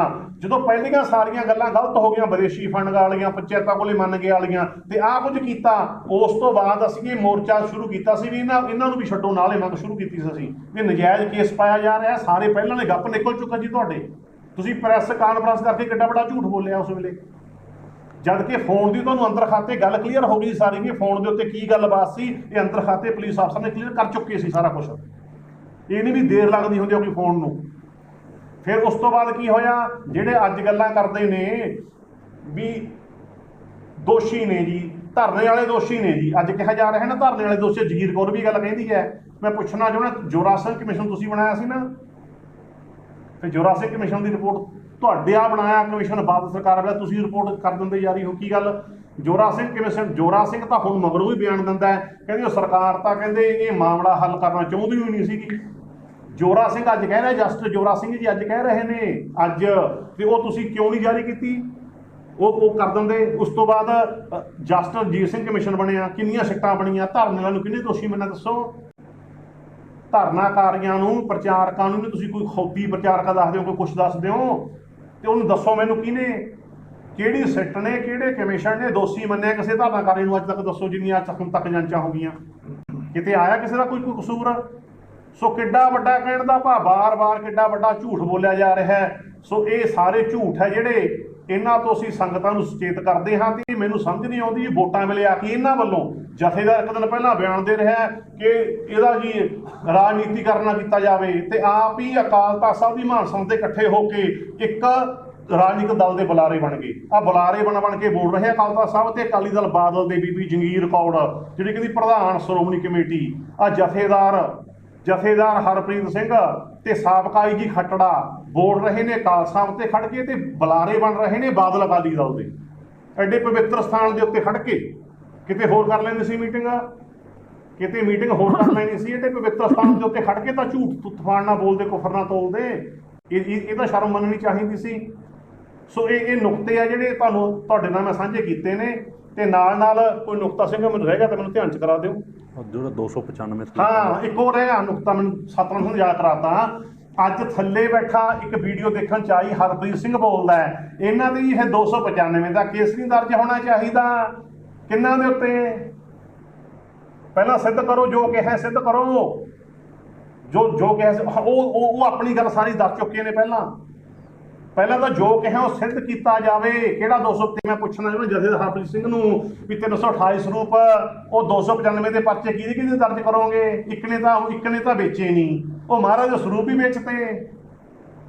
ਤੇ ਤੁਹਾਡੀ ਗੁੰਡਾ ਫੋਰਸ ਨੇ ਉਹ ਸਰੂਪਾਂ ਦੀ ਖੋਜ ਮੰਗਦੇ ਵੀ ਕਿੱਥੇ ਗਏ ਸਰੂਪ, ਤੇ ਉਹ ਕਿਵੇਂ ਕੁੱਟੇ, ਕਿਵੇਂ ਦਸਤਾਰਾਂ ਲਾਈਆਂ, ਕਿਵੇਂ ਬੇਅਦਬੀਆਂ, ਉਹ ਨਹੀਂ ਉਹ ਕਿਹਦੇ ਕਰੋਗੇ? ਉਹਨਾਂ ਦੇ ਵਿੱਚੋਂ ਦੱਸੋ ਮੈਨੂੰ 295 ਦਾ ਪਰਚਾ ਕਿਹਦੇ ਦਰਜ ਕਰੋਗੇ? ਜਿਹੜੇ ਤੁਹਾਡੀ ਗੁੰਡਾ ਫੋਰਸ ਨੇ ਕੀ ਕੁਛ ਕੀਤਾ? ਉਹ 328 ਸਰੂਪਾਂ ਦੇ ਪਰਚੇ ਕਿਹਦੇ ਦਰਜ ਕਰਨੇ ਦੱਸੋਗੇ? ਜਿਹੜਾ ਤੁਸੀਂ ਬਣਾਇਆ ਸੀ ਭਾਈ ਈਸ਼ਰ ਸਿੰਘ ਵਾਲਾ ਕਮਿਸ਼ਨ, ਉਹਦੀ ਰਿਪੋਰਟ ਕਿਹੜੀ ਜਾਰੀ ਕਰਤੀ? ਉਹਨੇ ਤਾਂ ਕਿਹਾ ਸੀ ਫੌਜਦਾਰੀ ਮੁਕੱਦਮੇ ਕਰਾਓ ਦਰਜ ਇਹਨਾਂ ਦੇ ਉੱਤੇ, ਤੇ ਕੋਹਲੀ ਤੋਂ ਲੈ ਲਏ ਪੈਸੇ ਵਾਪਸ, ਜਿਹਨੂੰ ਕਰੋੜਾਂ ਰੁਪਈਆ ਦਿੱਤਾ, ਜਿਹੜਾ ਕਹਿੰਦੇ ਅਸੀਂ ਵਾਪਸ ਲਵਾਂਗੇ ਪੈਸੇ, ਲੈ ਲਏ ਵਾਪਸ। ਉਹ ਫਿਰ ਕਿਸੇ ਦਿਨ ਐਕਸ਼ਨ ਲਵਾਂਗੇ ਉਹਦਾ 328 ਸਰੂਪਾਂ ਵਾਲਾ। ਫਿਰ ਅਗਲੀ ਗੱਲ, ਆ ਜੰਗੀਰ ਕੌਰ ਕਹਿੰਦੀ ਉਹ ਗੱਲਾਂ ਨਹੀਂ ਕਰਦੇ ਜਦੋਂ ਕਾਂਗਰਸ ਨੇ ਹਮਲਾ ਕੀਤਾ ਤੇ ਸਰੂਪ ਕੌਣ ਨਹੀਂ ਕਰਦੇ? ਉਹ ਹਰ ਵਾਰ ਗੱਲਾਂ ਕਰਦੇ ਆ ਜਦੋਂ ਇਹ ਸ਼ਹੀਦੀ ਦਿਹਾੜੇ ਆਉਂਦੇ ਉਸ ਵਿਸ਼ੇ, ਉਦੋਂ ਤਾਂ ਗੱਲ ਹੁੰਦੀ ਹੈ, ਹਮੇਸ਼ਾ ਅਸੀਂ ਗੱਲ ਕਰਦੇ ਹਾਂ ਵੀ ਉਸ ਵੇਲੇ ਸਾਰਾ ਕਤਲੇਆਮ ਹੋਇਆ, ਹਮੇਸ਼ਾ ਅਸੀਂ, ਕੌਣ ਨਹੀਂ ਗੱਲ ਕਰਦਾ ਇਹ? ਪਰ ਅਸੀਂ ਪੁੱਛਣਾ ਚਾਹੁੰਦੇ ਹਾਂ ਵੀ ਉਹਨਾਂ ਪਿੰਡ ਤੇ ਕੰਮ ਕੀਤਾ ਕੋਈ ਸ਼ੱਕ ਨਹੀਂ, ਰੈਫਰੈਂਸ ਲਾਇਬ੍ਰੇਰੀ ਲੁੱਟ ਕੇ ਲੈ ਗਏ ਸਾਡੀ ਕੋਈ ਸ਼ੱਕ ਨਹੀਂ, ਪਰ ਜਿਹੜੀ ਮੋੜਤੀ ਉਹ ਜਿਹੜਾ ਮੋੜ ਦਿੱਤੀਆਂ ਸੀ ਜਿਹੜੀਆਂ ਰੈਫਰੈਂਸ ਲਾਇਬ੍ਰੇਰੀ ਦੀਆਂ, ਉਹ ਕਦੋਂ ਦੱਸੋਗੇ? ਉਹ ਬਸ਼ਰਮੋਂ ਜਿਹੜੀ ਕਮੇਟੀ ਬਣਾਈ ਸੀ ਰੈਫਰੈਂਸ ਲਾਇਬ੍ਰੇਰੀ ਦੇ ਉੱਤੇ, ਦੱਸੋ ਕਿੰਨੀਆਂ ਮੀਟਿੰਗਾਂ ਹੋਈਆਂ? ਦੱਸੋ ਕਿਹੜੀ ਰਿਪੋਰਟ ਦਿੱਤੀ ਤੁਸੀਂ? ਦਿੱਤੀ ਕੋਈ ਰਿਪੋਰਟ ਉਹਦੀ? ਤੇ ਜਥੇਦਾਰ ਨੂੰ ਪੁੱਛਣਾ ਚਾਹੁੰਦਾ, ਉਹ ਜਿਹੜੇ ਰੈਫਰੈਂਸ ਲਾਇਬ੍ਰੇਰੀ ਦਾ ਵਾਪਸ ਆਇਆ ਹੋਇਆ ਖਜ਼ਾਨਾ ਜਿਨ੍ਹਾਂ ਨੇ ਖੁਰਦ-ਬੁਰਦ ਕਰ ਦਿੱਤਾ, ਉਹ ਜਥੇਦਾਰ ਤੂੰ ਜਾ ਕੇ ਆਪ ਲਿਖਵਾਏਂਗਾ ਉਹਨੂੰ? ਤੇ 295 ਆਪਣੇ ਵੱਲੋਂ ਕਰਾਏਗਾ ਪਰਚਾ ਦਰਜ? ਕਿਤੇ ਕਰਾਇਆ ਦੱਸੋ ਤੁਸੀਂ। ਸੋ ਉਸ ਵੇਲੇ ਦੀਆਂ ਸਾਰੀਆਂ ਗਿਣਤੀਆਂ ਜੋ ਆਪਣਾ ਮਤਲਬ ਪ੍ਰਕਾਸ਼ ਸਥਾਨ ਦੇ ਉੱਤੇ ਜੋ ਗੁਰਦੁਆਰਾ ਰਾਮਸਰ ਸਾਹਿਬ ਜੋ ਮੇਨ ਪ੍ਰੈਸ ਹੈ ਉੱਥੇ ਦੇ ਉਸ ਵੇਲੇ ਅਗਨੀ ਦੀ ਘਟਨਾ ਵਾਪਰੀ, ਉਸ ਤੋਂ ਬਾਅਦ ਵੀ ਉਹ ਗਿਣਤੀਆਂ ਨੂੰ ਕਿਵੇਂ ਛੁਪਾਇਆ ਗਿਆ? ਅਗਰ ਨੇ ਭੇਟ ਹੋਏ ਸਰੂਪਾਂ ਦੀਆਂ ਗਿਣਤੀਆਂ ਨੂੰ ਕਿਉਂ ਛੁਪਾਇਆ? ਕਾਰਨ ਕੀ ਸੀ ਉਹਦੇ ਵਿੱਚ? ਕਿੱਦਾਂ ਉਹਦੇ ਵਿੱਚ ਹੋਰ ਸਰੂਪ ਛਾਪ ਕੇ ਆਸੇ-ਪਾਸੇ ਤੋਂ ਬਿਨਾਂ ਰਿਕਾਰਡ ਤੋਂ ਵਿਚਰ ਲਾਉਣ ਦੀ ਕੋਸ਼ਿਸ਼ ਕੀਤੀ, ਉਹ ਕਦੋਂ ਕਰਾਉਂਗੇ ਦਰਜ? 295 ਏ ਕਦੋਂ ਕਰਾਉਂਗੇ ਦਰਜ ਉਹਨਾਂ ਦੇ ਉੱਤੇ? ਸੋਚੋ, ਥੱਲਿਓਂ ਬੈਠ ਕੇ ਇੱਕ ਕੌਮ ਦੇ ਜਥੇ ਦਾ ਤਾਂ ਕਰਾ ਦਿੰਦਾ, ਥੱਲਿਓਂ ਬੈਠੇ ਬੈਠੇ ਇਦਾਂ ਜੇ ਬੋਲਣਾ, ਫਿਰ ਜੀ ਦਰਜ ਨਹੀਂ ਹੋਣਾ ਜੇ 295 ਏ ਤਾਂ ਫਿਰ ਉਦੋਂ ਦਰਜ ਹੀ ਸਾਰਾ ਕੁਛ ਕਰ ਲੈਂਦੇ, ਸਾਰਾ ਕੁਛ ਸਬੂਤ ਪੇਸ਼ ਕਰਦੇ ਜੋ ਦੋਸ਼ ਲਾਏ ਨੇ ਅੱਜ। ਸੋ ਇਹਨਾਂ ਗੱਲਾਂ ਨੂੰ ਸਮਝਣਾ, ਕੋਈ ਆਪਣਾ ਥੋੜਾ ਜਿਹਾ ਆਪਣੀ ਪਦਵੀ ਦਾ ਜਾਂ ਉਹਦਾ ਖਿਆਲ ਰੱਖਿਆ ਜਾਵੇ। ਪਰ ਅਫਸੋਸ ਅੱਜ ਮਤਲਬ ਇੱਕ ਰਾਜਨੀਤਿਕ ਪਾਰਟੀ ਦੇ ਬੁਲਾਰੇ ਬਣ ਕੇ ਬੋਲ ਰਹੇ ਨੇ ਇਹ ਲੋਕ। ਇਹਨਾਂ ਲੋਕਾਂ ਤੋਂ ਸੁਚੇਤ ਹੋਣਾ ਕਿ ਇਹ ਰਾਜਨੀਤੀ ਇਹਨਾਂ ਨੇ ਸ਼ੁਰੂ ਕੀਤੀ, ਅਸੀਂ ਨਹੀਂ ਸ਼ੁਰੂ ਕੀਤੀ। ਅਸੀਂ ਅੱਜ ਤੱਕ ਕਦੇ ਬੋਲੇ ਕਿਉਂ? ਸਾਨੂੰ ਪਤਾ ਸੀ ਵੀ ਗੱਲ ਰਾਜਨੀਤੀ ਦੇ ਵਿੱਚ ਇਹਨਾਂ ਨੇ ਪਾ ਦਿੱਤੀ ਹੈ ਤੇ ਚੁੱਪ ਭਲੀ ਹੈ। ਨਿਆਂ ਅਸੀਂ ਮੰਗਦੇ ਰਹੇ ਵਾਰ-ਵਾਰ, ਪਰ ਅੱਜ ਅਸੀਂ ਪਹਿਲੀ ਵਾਰ ਤੁਹਾਡੇ ਸਾਹਮਣੇ ਆਏ ਹਾਂ। ਇਸ ਕਰਕੇ ਹੁਣ ਇਹਨਾਂ ਨੇ ਨਵੀਂ ਰਾਜਨੀਤੀ ਸ਼ੁਰੂ ਕੀਤੀ ਹੈ, ਆਪ ਅਕਾਲ ਤਖਤ ਸਾਹਿਬ ਤੋਂ ਵਰਤ ਕੇ, ਉਹ ਵੀ ਆ ਵੋਟਾਂ ਦੇ ਨੇੜੇ ਆ ਕੇ, ਤੇ ਅੱਗੇ ਪਤਾ ਨਹੀਂ ਕੀ ਕੁਛ ਇਹਨਾਂ ਨੇ ਕਰਨਾ ਹੈ, ਕੀ ਕੁਫਰ ਤੋਲਣੇ ਹੈ। ਇਸ ਕਰਕੇ ਅਸੀਂ ਇਹਨਾਂ ਦੇ ਕੁਫਰਾਂ ਤੋਂ ਸੁਚੇਤ ਹੋਣਾ ਹੈ, ਬਚਣਾ ਹੈ। ਆਖਰ ਦੇ ਉੱਤੇ ਕੈਪਟਨ ਸਰਕਾਰ ਨੂੰ ਵੀ ਅਸੀਂ ਕਹਿਣਾ ਚਾਹੁੰਦੇ ਹਾਂ ਕਿ ਜਿਹੜੇ ਭਗੌੜੇ ਨੇ ਤਿੰਨ ਇਹਨਾਂ ਦੇ ਸਾਸੀ ਦੀ ਕਮੇਟੀ ਵਾਲੇ, ਉਹ ਕੀ ਨਾਂ ਹੈ ਉਹਨਾਂ ਦੇ, ਸੁਖਵਿੰਦਰ ਸਿੰਘ ਰੰਧਾਵਾ, ਨਹੀਂ ਹਰਸ਼ ਧੂਰੀ ਤੇ ਉਹ ਸਾਰਾ 2-3 ਬੰਦੇ, ਉਹਨਾਂ ਭਗੌੜਿਆਂ ਨੂੰ ਛੇਤੀ ਤੋਂ ਛੇਤੀ ਫੜਿਆ ਜਾਵੇ। ਤੇ ਉਸ ਤੋਂ ਬਾਅਦ ਫਿਰ ਅੱਗੇ ਉਹ ਦੱਸਣਗੇ ਸੌਦਾ ਸਾਧ, ਉਹਨੂੰ ਲਿਆ ਕੇ ਇੱਥੇ ਬਰੰਟ ਦੇ ਉੱਤੇ ਤੇ ਉਹ ਤੋਂ ਸਖਤੀ ਨਾਲ ਪੁੱਛਗਿੱਛ ਖਾਰਿਜ ਕੀਤੀ ਜਾਵੇ। ਸੋ ਇਹ ਇੱਥੋਂ ਤੱਕ ਇਹ ਸਿਰੇ ਕੇਸ ਲੱਗਣਾ ਹੈ, ਜਾ ਕੇ ਸੌਦਾ ਸਾਧ ਤੱਕ, ਉਹ ਡੇਰਾ ਮੁਖੀ ਤੱਕ ਜਾ ਕੇ ਕੇਸ ਲੱਗਣਾ ਹੈ। ਤੇ ਇਸ ਕਰਕੇ ਸਰਕਾਰ ਵੀ ਆਪਣਾ ਜਲਦ ਤੋਂ ਜਲਦ ਯਤਨ ਕਰੇ ਤੇ ਨਾਲ ਜਿਹੜੇ ਕੋਟਕਪੂਰਾ ਗੋਲੀਕਾਂਡ ਤੇ ਬਹਿਬਲ ਗੋਲੀਕਾਂਡ, ਕਿ ਜਲਦ ਤੋਂ ਜਲਦੀ ਸੰਗਤਾਂ ਨੂੰ ਇਨਸਾਫ ਦਿੱਤਾ ਜਾਵੇ, ਕਿਉਂਕਿ ਦੇਰ ਪਹਿਲਾਂ ਹੀ ਬਹੁਤ ਹੋ ਚੁੱਕੀ ਹੈ। ਤੇ ਨਾਲ ਵੈਸੇ ਤਾਂ ਫਰਜ਼ੀ ਬਣਦਾ ਇਨਸਾਫ ਦਾ ਸਰਕਾਰਾਂ ਦਾ, ਪਰ ਤੁਸੀਂ ਤਾਂ ਗੁਟਕਾ ਮੱਥੇ ਨੂੰ ਹੱਥ ਲਾ ਕੇ ਕਸਮ ਖਾ ਕੇ ਗਿਆ ਸੀ ਅਮਰਿੰਦਰ ਸਿੰਘ ਜੀ, ਤੁਸੀਂ ਕਿਹਾ ਸੀ ਕਿ ਕੁਝ ਦਿਨਾਂ ਦੇ ਵਿੱਚ, ਕੁਝ ਮਹੀਨਿਆਂ ਦੇ ਵਿੱਚ ਹੀ ਇਨਸਾਫ ਦੇਵਾਂਗੇ, ਤੇ 4.5 ਸਾਲ ਲੰਘ ਚੁੱਕੇ ਨੇ। ਆਪਣੀ ਉਹ ਖਾਧੀ ਕਸਮ ਨੂੰ ਯਾਦ ਕਰੋ ਤੇ ਜਲਦ ਤੋਂ ਜਲਦੀ ਇਹ ਸਾਰਾ ਜਿਹੜਾ ਕਾਂਡ ਹੈ ਇਹਦਾ ਇਨਸਾਫ ਸੰਗਤਾਂ ਨੂੰ ਦਿੱਤਾ ਜਾਵੇ। ਤੇ ਨਾਲ ਮੈਂ ਦੱਸਣਾ ਚਾਹੁੰਦਾ, ਜਗੀਰ ਕੌਰ ਜਿਹੜਾ ਕਹਿੰਦੇ ਸੀ ਨਾ ਬਾਰ-ਬਾਰ ਆ ਰਾਮ ਰਹੀਮ ਜਾਂ ਰਾਮ ਰਹੀਮ ਕੌਣ ਹੈ, ਇਹ ਨਾ ਰਾਮ ਨਾ ਰਹੀਮ, ਇਹ ਰਾਮ ਰਹੀਮ ਉਹੀ ਹੈ ਜਿਹਦੇ ਵਾਸਤੇ ਤੇਰੇ ਆਕਿਆਂ ਨੇ ਅਕਾਲ ਤਖਤ ਸਾਹਿਬ ਦੀ ਸੰਸਥਾ ਦਾਤੇ ਵਰਤੀ, ਕਦੇ ਮਾਫੀ ਕਦੇ ਵਾਪਸ। ਉਹਨੂੰ ਛੇਕਣ ਤੋਂ ਬਾਅਦ ਵੀ ਡੇਰਿਆਂ ਦੇ ਵੋਟਾਂ ਤੱਕ ਮੰਗਣ ਗਏ ਤੇ ਇੱਥੇ ਸੰਗਤਾਂ ਕਰਾਉਣ ਤੱਕ ਦੀਆਂ ਗੱਲਾਂ ਕੀਤੀਆਂ, ਉਹਦੀਆਂ ਸੰਗਤਾਂ ਕਰਾਉਣ ਦੀਆਂ ਗੱਲਾਂ ਤੱਕ ਕੀਤੀਆਂ, ਸੰਗਤਾਂ ਕਰਾਉਣ ਤੱਕ ਦੀਆਂ। ਸੋ ਇਹ ਗੱਲਾਂ ਯਾਦ ਰੱਖਿਓ। ਹੁਣ ਸਾਡੇ ਨਾਲ ਬੈਠੇ ਨੇ ਗਿਆਨੀ ਕੇਵਲ ਸਿੰਘ ਜੀ, ਇਹ ਵੀ ਕੁਝ ਗੱਲਾਂ ਤੁਹਾਡੇ ਨਾਲ ਇਸੇ ਵਿਸ਼ੇ ਵਿੱਚ ਸਾਂਝੀਆਂ ਕਰਨਗੇ। ਪਰਮ ਸਤਿਕਾਰਯੋਗ ਗੁਰੂ ਪਿਆਰੀ ਸਾਧ ਸੰਗਤ ਜੀ, ਵਾਹਿਗੁਰੂ ਜੀ ਕਾ ਖਾਲਸਾ, ਵਾਹਿਗੁਰੂ ਜੀ ਕੀ ਫਤਿਹ। ਸਿੱਖ ਕੌਮ ਦਾ ਬਹੁਤ ਵੱਡਾ ਦੁਖਾਂਤ ਹੈ ਕਿ ਸਾਡੇ ਕੋਲ ਪ੍ਰਬੰਧਕੀ ਅਯੋਗਤਾ ਹੋਣ ਕਰਕੇ ਕੌਮ ਦੀਆਂ ਸਾਡੀਆਂ ਮਹਾਨ ਸੰਸਥਾਵਾਂ ਜਿਹੜੀਆਂ ਨੇ ਉਹ ਸਿਆਸੀ ਧੜਿਆਂ ਦੇ ਹਿੱਤ ਵਿੱਚ ਵਰਤੀਆਂ ਜਾਣ ਦਾ ਇੱਕ ਲੰਮੇ ਸਮੇਂ ਤੋਂ ਸਿਲਸਿਲਾ ਜਾਰੀ। ਆਪਾਂ 2015 'ਚ ਵੀ ਦੇਖਿਆ ਕਿ ਸ਼੍ਰੀ ਅਕਾਲ ਤਖਤ ਸਾਹਿਬ ਦੀ ਦੁਰਵਰਤੋਂ ਸੌਦਾ ਸਾਧ ਦੀ ਮਾਫੀ ਵਾਸਤੇ ਬਾਦਲ ਕਿਆਂ ਨੇ ਰੱਜ ਕੇ ਕੀਤੀ, ਜਥੇਦਾਰ ਵਰਤੇ ਤੇ ਸੌਦਾ ਸਾਧ ਨੂੰ ਮਾਫੀ ਦੇ ਕੇ ਬਹੁਤ ਵੱਡਾ ਪਾਪ ਕਰਮ ਕੌਮ ਨਾਲ ਧੋਖਾ ਕੀਤਾ।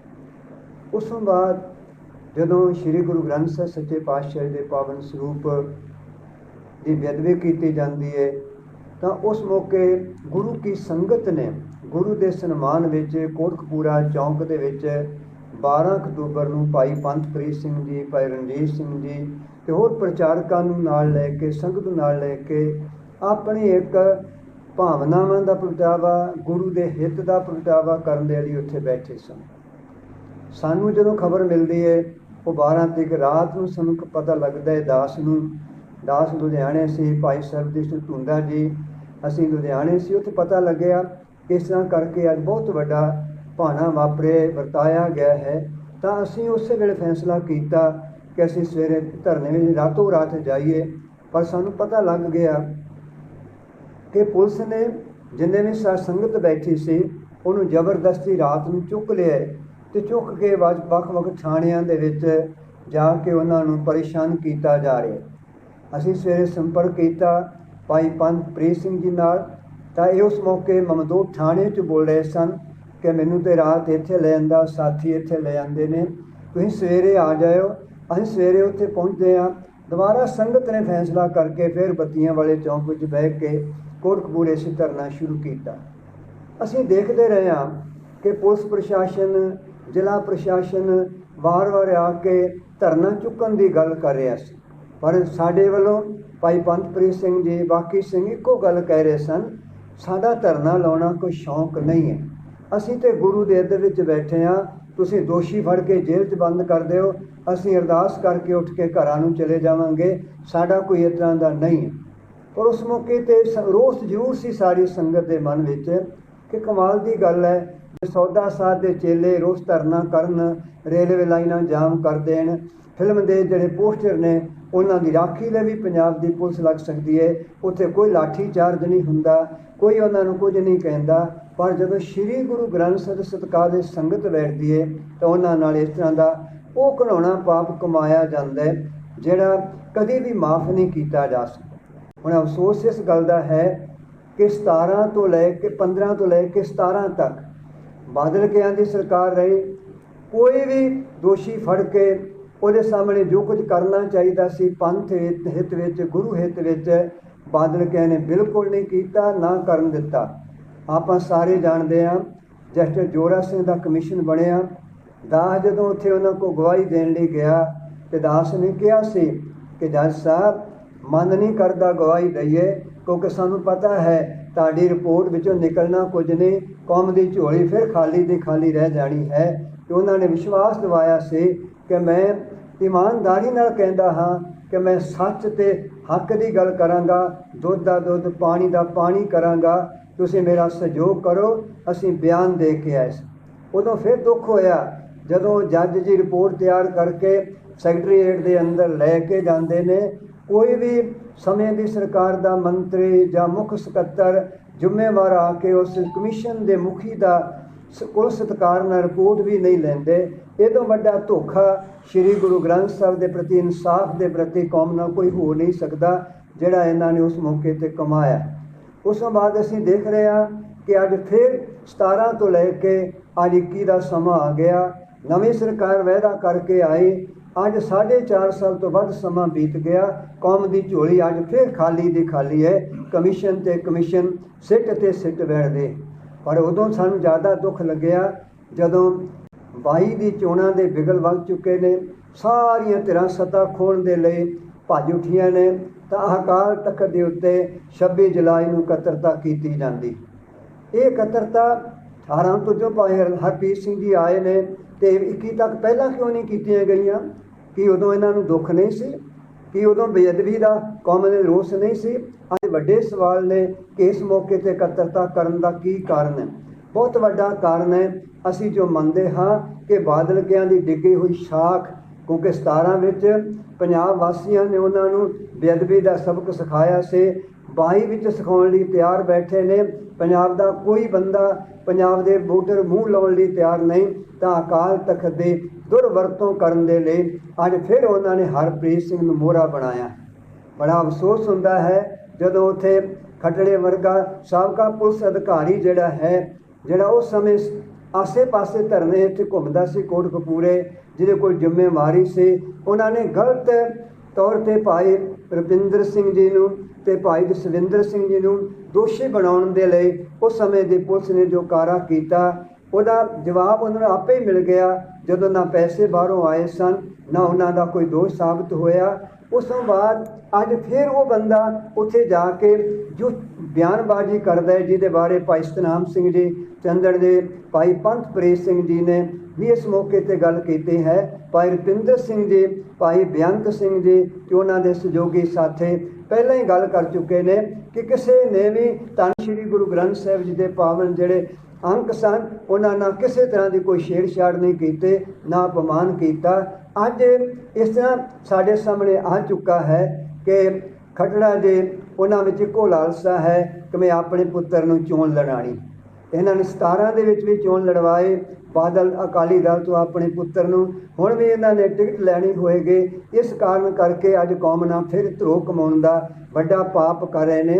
ਅਸੀਂ ਮੰਨ ਕੇ ਸਿੱਖ ਸੰਗਤ ਨੂੰ ਬੇਨਤੀ ਕਰਨੀ ਚਾਹੁੰਦੇ, ਅੱਜ ਸਾਡਾ ਇੱਥੇ ਬਹਿਣਾ ਅਸੀਂ ਮਜਬੂਰੀ ਵਿੱਚ ਬੈਠੇ ਹਾਂ ਕਿ ਸੰਗਤ ਦੇ ਮਨ ਵਿੱਚ ਭੁਲੇਖਾ ਕੋਈ ਨਾ ਪੈ ਜਾਏ ਕਿ ਖੱਟੜਾ ਜੋ ਕਹਿ ਰਿਹਾ ਠੀਕ ਕਹਿ ਰਿਹਾ। ਉਸ ਸਮੇਂ ਹੋਰ ਅਫਸੋਸ ਹੋਇਆ ਜਦੋਂ ਭਾਈ ਰੁਪਿੰਦਰ ਸਿੰਘ ਜੀ ਦਾ, ਜਸਵਿੰਦਰ ਸਿੰਘ ਦਾ ਨਾਮ ਲੈ ਕੇ ਖੱਟੜਾ ਜੀ ਗੱਲ ਕਰ ਰਹੇ ਨੇ ਤੇ ਭਾਈ ਹਰਪ੍ਰੀਤ ਸਿੰਘ ਜੀ ਉੱਤੇ ਨੂੰ ਮੂੰਹ ਕਰਕੇ ਉਹਨਾਂ ਨੂੰ ਕਹਿੰਦੇ ਕਿ ਇਹਨਾਂ ਉੱਤੇ 295 ਏ ਦਾ ਮੁਕੱਦਮਾ ਦਰਜ ਨਹੀਂ ਹੋ ਸਕਦਾ। ਭਾਈ ਹਰਪ੍ਰੀਤ ਸਿੰਘ ਜੀ, ਤੁਸੀਂ 15 ਵਜੇ ਤੱਕ ਤੁਸੀਂ ਕਹਿੰਦੇ ਸੀ ਮੈਂ ਅਸਤੀਫਾ ਦੇਣਾ ਹੈਡ ਗ੍ਰੰਥੀ ਤੋਂ ਮੁਕਤਸਰ। ਤੁਸੀਂ ਮੇਰੇ ਨਾਲ 3 ਵਾਰੀ ਗੱਲ ਕੀਤੀ ਹੈ, ਦੱਸੋ ਮੈਨੂੰ ਗਾਈਡ ਕਰੋ, ਮੈਂ ਅਸਤੀਫਾ, ਮੇਰਾ ਮਨ ਨਹੀਂ ਲੱਗਦਾ, ਇਹ ਬੜਾ ਵੱਡਾ ਪਾਪ ਹੋ ਗਿਆ ਤੇ ਖਿਮਾ ਕਰਨਾ। ਹੁਣ ਕੀ ਹੋ ਗਿਆ? ਹੁਣ ਪਾਪ ਧੋਤਾ ਗਿਆ ਸੀ। ਅੱਜ ਸਾਡੇ ਸਾਹਮਣੇ ਵੱਡਾ ਸਵਾਲ ਹੈ, ਦਾਸ ਗਵਾਹ ਹੈ, ਅੱਜ ਤੁਸੀਂ ਸਾਡੇ ਬੱਚਿਆਂ ਵਰਗੇ ਹੋ, ਮੇਰੇ ਨਾਲ ਤੁਸੀਂ 2-3 ਵਾਰੀ ਗੱਲ ਕੀਤੀ, ਮੈਂ ਤਾਂ ਰੋਕ ਕੇ ਰੱਖਿਆ। ਅਸਤੀਫਾ ਦੇਣਾ ਕੋਈ ਚੱਜ ਦੀ ਗੱਲ ਨਹੀਂ ਹੈਗੀ, ਵਿੱਚ ਬਹਿ ਕੇ ਜ਼ਿਆਦਾ ਕੰਮ ਕੀਤਾ ਜਾ ਸਕਦਾ ਹੈ। ਅੱਜ ਕੀ ਹੋ ਗਿਆ? ਕਿਹੜੇ ਪਾਸੇ ਚੱਲ ਪਏ ਹੋ? ਇਸ ਲਈ ਅੱਜ ਕੌਮ ਦੇ ਸਾਹਮਣੇ ਵੱਡੇ ਸਵਾਲ ਨੇ। ਜਦੋਂ ਤੱਕ ਸ਼੍ਰੋਮਣੀ ਕਮੇਟੀ ਬਦਲ ਕੇ ਉਹਨਾਂ ਸਵਾਲਾਂ ਦਾ ਜਵਾਬ ਨਹੀਂ ਦਿੰਦੇ, ਉਹ ਦੋਸ਼ੀ ਨੇ, ਉਹਨਾਂ ਨੂੰ ਕੌਮ ਕਦੀ ਮਾਫ ਨਹੀਂ ਕਰੇਗੀ। ਦੂਜੀ ਰਹੀ ਗੱਲ, ਅਸੀਂ ਇਸ ਗੱਲ ਨੂੰ ਮੰਨ ਕੇ ਚੱਲਦੇ ਹਾਂ, ਕੋਟਕਪੂਰਾ ਤੇ ਬਹਿਬਲ ਕਲਾਂ ਦੇ ਅੰਦਰ ਜਿਹੜੇ ਵੀ ਕਾਂਡ ਵਾਪਰੇ ਇਹ ਨਹੀਂ ਸਨ ਵਾਪਰ ਸਕਦੇ ਜੇ ਸਰਦਾਰ ਪ੍ਰਕਾਸ਼ ਸਿੰਘ ਬਾਦਲ, ਸੁਖਬੀਰ ਸਿੰਘ ਬਾਦਲ ਜੇ ਪੰਥ ਤੇ ਸੰਗਤ ਦੇ ਹਿੱਤ ਵਿੱਚ ਗੁਰੂ ਗ੍ਰੰਥ ਸਾਹਿਬ ਨਾਲ ਖੜੇ ਹੋ ਜਾਂਦੇ।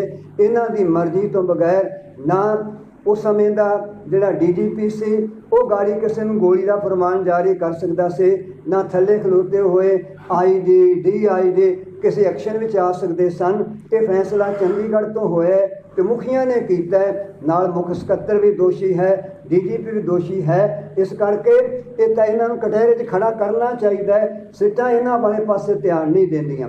ਦੂਜੀ ਰਹੀ ਗੱਲ, ਅੱਜ ਸਾਡਾ ਇੱਥੇ ਬੈਠਣਾ ਕੌਮ ਦੇ ਸਾਹਮਣੇ ਇੱਕ ਬੇਨਤੀ ਕਰਨ ਵਾਸਤੇ ਹੈ ਕਿ ਸਾਧ ਸੰਗਤ ਜੀ, ਪੰਥ ਦਰਦਿਓ ਖੜੇ ਹੋ ਜਾਓ।